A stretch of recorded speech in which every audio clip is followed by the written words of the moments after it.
Hi, everyone. We're starting right on time here. Welcome. I'm Michelle. My pronouns are she and her. I'm a communications advisor here at BC's Office of the Human Rights Commissioner, and I joined today as a settler on the unceded territories of the Musqueam, Squamish, and Tsleil-Waututh Nations. Specifically, I'm calling in from what is known as East Vancouver. It's a bit of a downcast day here today, but there's lots of natural, beautiful light coming into my place, and I'm happy to be on stream today with our commissioner, Kasari Govender, and co-hosting with my colleague Jameson, whom I will pass on to introduce himself. Thank you very much, Michelle. Hi, folks. My name is Jameson. I use pronouns he and him, and I'm an engagement advisor here at BC's Office of the Human Rights Commissioner. I'm currently sitting on the unceded, unsurrendered territory of the Huaseinich First Nations, as well as the Lekwungen people, known today as the Songhees and Esquimalt First Nations. With this acknowledgement, I want to hold my hands up to the Huaseinich and Lekwungen people of the past and present who continue their ancestral relationship with the land today.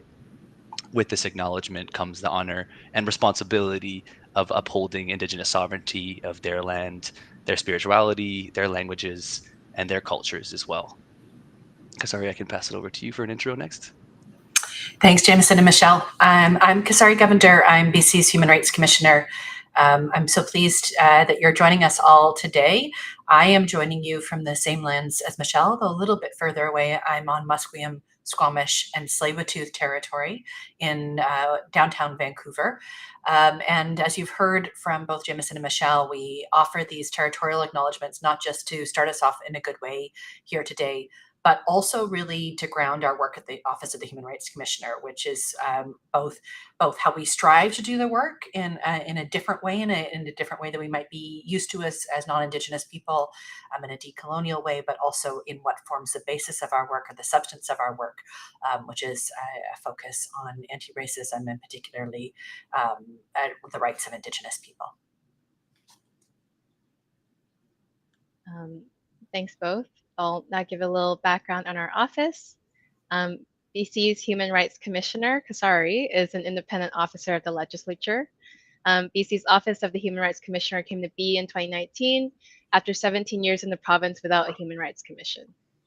Our purpose is to address the roots of inequality, discrimination, and injustice in BC.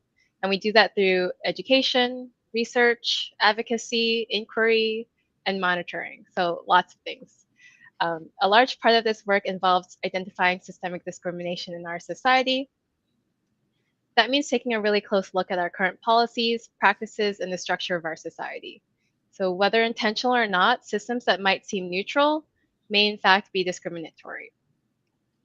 This brings me to the video we're launching today. This video is intended to be an educational tool to introduce the concept of discrimination. And it's really only one piece of a larger suite of tools that we're developing. I'll talk a bit more about those later, but essentially, many people have a gap in knowledge around the topic of systemic discrimination. A common question is, how can systems be discriminating? Or there's a myth that we need to accept systems the way they are. For example, systems that have a particularly negative impact on women or Indigenous people or another group. And in order to move towards change, we need to first learn what systemic discrimination is, how it's deeply rooted in our society, and how we can recognize where it's happening. Only then can we address it collectively. Thank you, Michelle. So today we'll be showing a video and discussing the layered subject of systemic discrimination.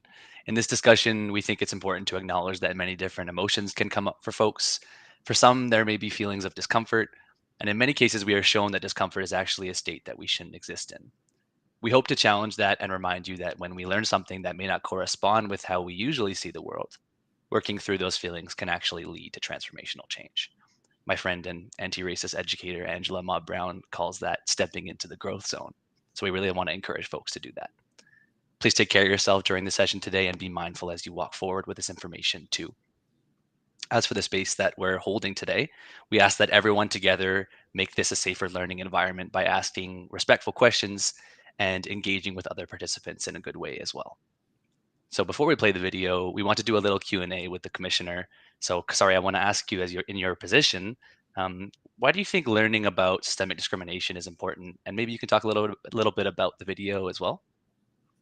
Sure. Thanks, Jameson.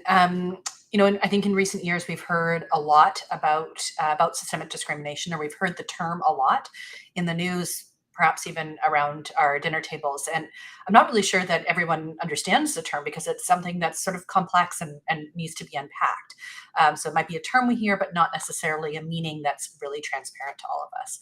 And that's the gap that we're trying to fill with this video, to help folks understand how systems can be discriminatory, even when people are trying to do the right thing or just be decent and respectful with each other. So it doesn't all come down to that individual motivation. Many of us think of discrimination as being about stereotypes or slurs or outright exclusion. For example, a water fountain that only white people can use, like we know happened in the American South, or the residential school system here in Canada, which sought to obliterate Indigenous cultures and languages, among other goals. And even, of course, outright discrimination, like those examples, can be embedded into systems. Those were embedded into law and policy, for example. And that's, of course, before social movements and legal advocacy and evolving social norms needs to change. But not all discrimination is explicit in the way that American segregation or the Canadian residential school system was, nor is it always about individuals treating each other badly. And that's when systemic discrimination can be a lot harder to see. Often we really need to kind of zoom out and look at the larger picture through trends and statistics to really understand it. When we understand, for example, that Indigenous youth are far less likely to graduate high school in British Columbia than non-Indigenous youth, then we can see that our school system continues to operate in discriminatory ways, even when that isn't immediately evident on the surface like it was in the residential school era. And although statistics can be very useful for understanding systemic discrimination, we also can't forget that those numbers reflect real people and their real life experiences. So we're doing education on systemic discrimination, such as producing this video, for a couple of reasons. First, because education about human rights is itself a human right that's being recognized by the UN, meaning that we each have a right to understand how our own rights and responsibilities work. How do we protect our own rights? And also because I strongly believe that if we don't understand the scope or depth of a problem, we aren't going to be able to solve it. So put another way, if we have the tools to better understand the world around us, we are better equipped to help make the world a better place. Very well said, Commissioner. I appreciate you highlighting some of the why this is so important. In spaces for dialogue like this, we often hear the question, what actions are organizations like the office taking beyond just creating resources? Kasari, would you like to share a few words about what you see happening in this area? Yeah, it's always hard, this question, to narrow it down. There's so much happening. And I want to emphasize that, the education work we do is transformative in and of itself. That's a key piece of the advocacy work, because again, we can't address the problem until we truly understand it. But my mandate as Human Rights Commissioner is to address systemic issues. That's it. That's not it as in that's a small scope, but that's it as in the question asks me everything that we do as an office. So I thought I'd pull an example, which is our policing work. So we've done a focus on addressing systemic racism in the context of policing.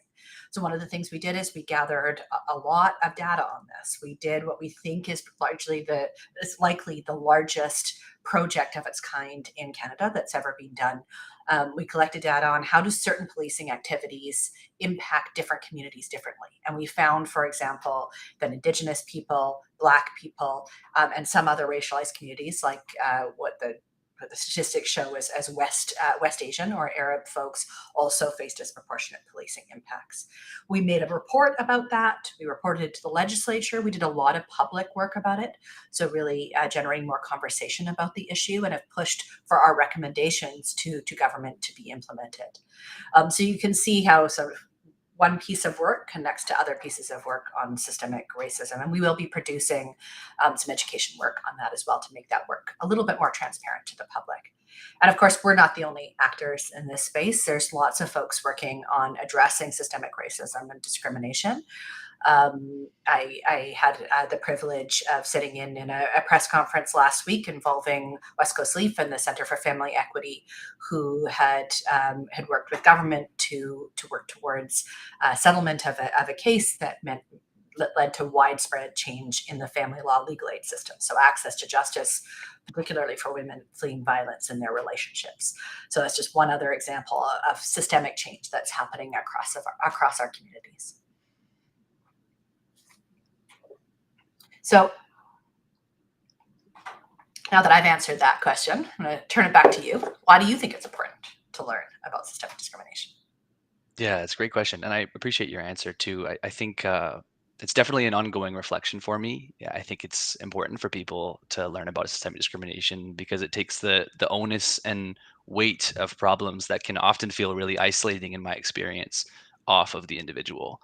So when we learn about the historic and ongoing ways that systems actually are functioning as they were made to, it makes sense to see why some folks experience advantages and why some actually experience barriers. I find that kind of learning creates room for less defensive and much more curious discussions, which I think is essential for this kind of ongoing learning. So that's kind of where I'm at with it right now. But Michelle, what about you?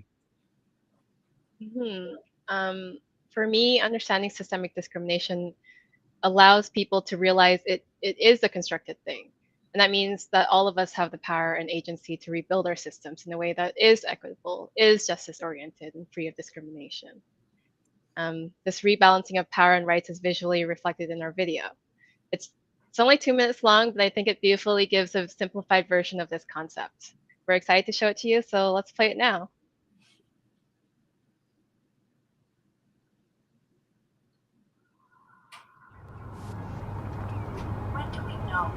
When do we know we belong? When we're at home? When we have places to learn, chances to play, spaces where our voices are heard. For people who've always had these things, it can be hard to see or even believe that other people don't. That the systems we have set up don't work for everyone. They single some people out and leave others behind. Approximately 84% of Indigenous peoples in BC report experiencing some form of discrimination in healthcare. Working-aged people with disabilities are 21% less likely to be employed than people without disabilities. On average, women in BC working full-time earn 86.5 cents to each dollar earned by men. This is systemic discrimination. Discrimination in our systems benefits some and harms others. Intentional or not, the effect is the same. It builds a world of injustice and inequity. But we all play a role in creating the world we want to build together. We can listen to voices that are left out. And we have the power to challenge and change these systems. Because while we don't all experience the same barriers, we do all want the same thing: to belong and to be treated fairly and equally.